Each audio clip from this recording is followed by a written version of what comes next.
இந்த வழக்கையில் வளையல்களால் அல்லவா இன்று வழக்கை வளைக்கின்ற நாள் அல்லவா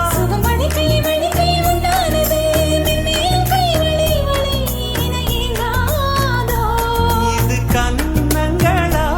இல்லை தென்னங்களா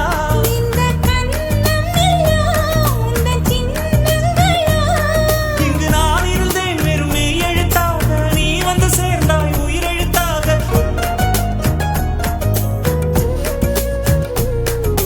காதலே